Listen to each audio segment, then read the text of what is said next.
পোড়া রুটি আর সাথে ১ কাপ চা। মনে হবে যেন অমৃত খাচ্ছেন। আসসালামু আলাইকুম। যারা পোড়া রুটি খেয়েছেন তারা তো জানেনই এই রুটির স্বাদ, আর যারা খাননি তাদের জন্য আজকের সহজ রেসিপি। ঘরে আটা আর সহজ ২-৩ টা উপকরণ থাকলেই বানিয়ে নিতে পারবেন মজাদার এই পোড়া রুটি। এখানে আমি ১.৫ কাপ আটা নিয়েছি আর দিয়ে দিলাম স্বাদমতো লবণ, ৩ চা চামচ চিনি, ১ চা চামচ ইস্ট, সবকিছু একসঙ্গে ভালো করে মিশিয়ে নিব। ২ টেবিল চামচ সয়াবিন তেল দিয়ে একটু মেখে নিব।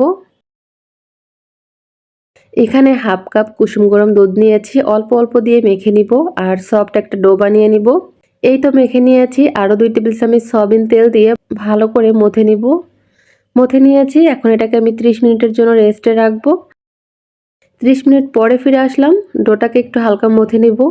তারপরে আমি মাঝখানে কেটে এভাবে ছোট ছোট করে লেচি বানিয়ে নিব।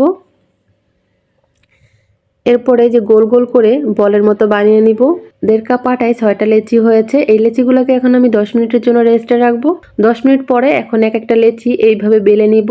অনেক বেশি বড় করার দরকার নেই, এই যে এরকম করে তারপরে 4 সাইড দিয়ে একটু সমান করে দিব। যেহেতু রুটিটা এখন গোল আছে আমি 4 কোণা বানিয়ে নিব। তারপর এইভাবে রোল করে নিব। যারা বেশি মিষ্টি খেতে পছন্দ করেন চাইলে কিন্তু এইখানে চিনি দিয়ে তারপরে পেঁচিয়ে নিতে পারেন, খেতে বেশি মিষ্টি মিষ্টি লাগবে।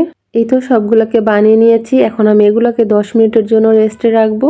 10 মিনিট পরে ফিরে আসলাম আর রুটিগুলো কিন্তু একটু ফুলছে। এখানে আমি একটা শুকনো প্যান নিয়েছি আর প্যানের উপর একটা একটা করে রুটিগুলো দিয়ে দিব। কোনো রকমের তেলের প্রয়োজন নেই আর চুলার আঁচটা মিডিয়াম টু লোতে থাকবে।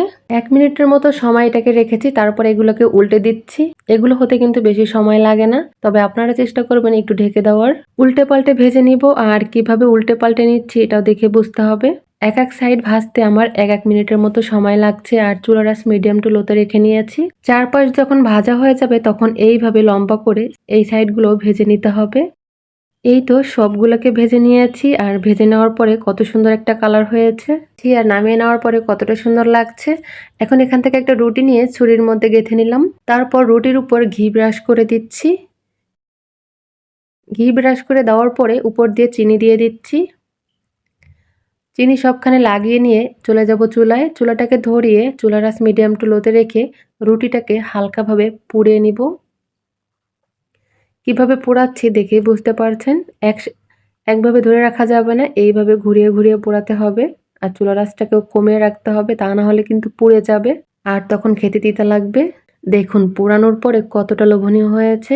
ঘি আর চিনিটা পুড়ে সুন্দর একটা ঘ্রাণ বের হয়েছে। বিকালের 1 কাপ চায়ের সাথে যদি হয় এরকমের পোড়া একটা রুটি, তাহলে বিকালের আড্ডা একদম জমে যাবে। আর রুটিগুলো কতটা নরম তুলতুলে হয়েছে, দেখে কতটা লোভনীয় লাগছে। রেসিপি ভালো লাগলে একবার হলে তৈরি করবেন, আশা করি সবার কাছে খেতে ভালো লাগবে আর এই রেসিপির ফ্যান হয়ে যাবেন।